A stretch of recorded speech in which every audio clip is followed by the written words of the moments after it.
ખેડા જિલ્લાના લસુંદરા ગામની પાટીદાર યુવતીના પ્રેમ લગ્ન મામલે નવો વળાંક આવ્યો છે। પાટીદાર યુવતી પલક પટેલે સોશિયલ મીડિયામાં વિડીયો વાયરલ કરી સ્પષ્ટતા કરી છે કે તેણીએ પોતાની મરજીથી પિયુષ દેસાઈ નામના રબારી સમાજના યુવક સાથે પ્રેમ લગ્ન કર્યા છે। તેથી તેને અને તેના પતિને કંઈ પણ થશે તો પાટીદાર સમાજના આગેવાનો અને એસપીજી ગ્રુપના કાર્યકરો જવાબદાર રહેશે।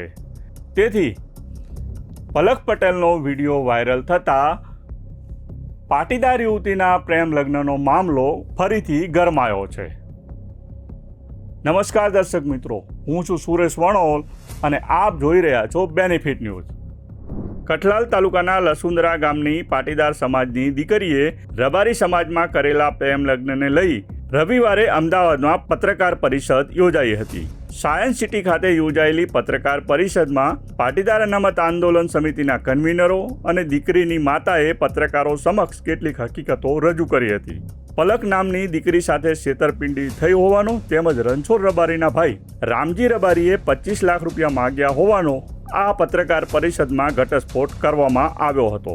આ ઉપરાંત મોડાસા પોલીસ સ્ટેશનના 3 કર્મચારીઓ સંડોવાયેલા હોવાનો પાટીદાર સમાજના આગેવાનોએ આક્ષેપ કર્યો હતો, જ્યારે પાટીદાર સમાજની દીકરીની હત્યા થઈ હોવાની આશંકા વ્યક્ત કરી દીકરી પરત આપવા તેની માતાએ માગણી કરી હતી। આ પત્રકાર પરિષદ થયાના ગણતરીના કલાકોમાં પાટીદાર યુવતી પલક પટેલે વિડીયો બનાવી સોશિયલ મીડિયામાં વાયરલ કર્યો છે, જેમાં તેણીએ સ્પષ્ટતા કરી છે કે પોતાની મરજીથી પિયુષ દેસાઈ સાથે પ્રેમ લગ્ન કર્યા છે।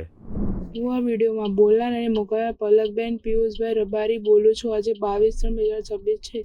મેં ચારા નિકોલ ગામ, તાલુકો કઠલાલ, જિલ્લો ખેડા પિયુષ દિલીપ રબારી સાથે મારી મરજી રાજી ખુશીથી 7/3/2026ના રોજ લગ્ન કર્યા છે। હું પુખ્ત વયની ઉંમરની છું।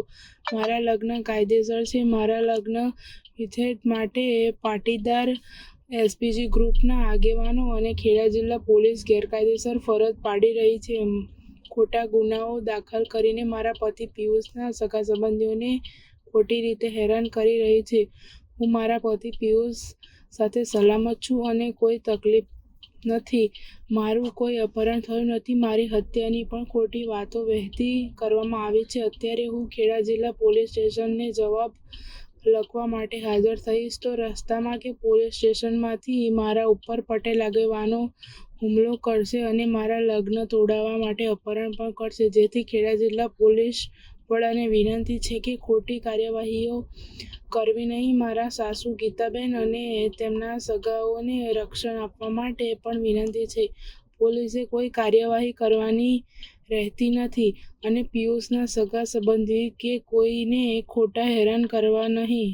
જો વધારે હેરાન કરશે તો અમારે બંને આત્મહત્યા કરવી પડશે અને એના જવાબદાર ખેડા જિલ્લા પોલીસ તથા એસપીજી ગ્રુપ, સરદાર ગ્રુપ, મારા પરિવાર વડા અને દિનેશ બાંભણિયા, નીરવ પટેલ, રોનક પટેલ, નિર્મલ પટેલ, બિરલ પટેલ, આ તમામ લોકોની જવાબદારી રહેશે। ખોટી રીતે હેરાન કરશો નહીં અને હું જ્યાં છું ત્યાં સલામત છું। હું મારા પતિ સાથે ખુશ છું અને હું ઘરેથી સોનું કે કંઈ રૂપિયા લાવી નથી।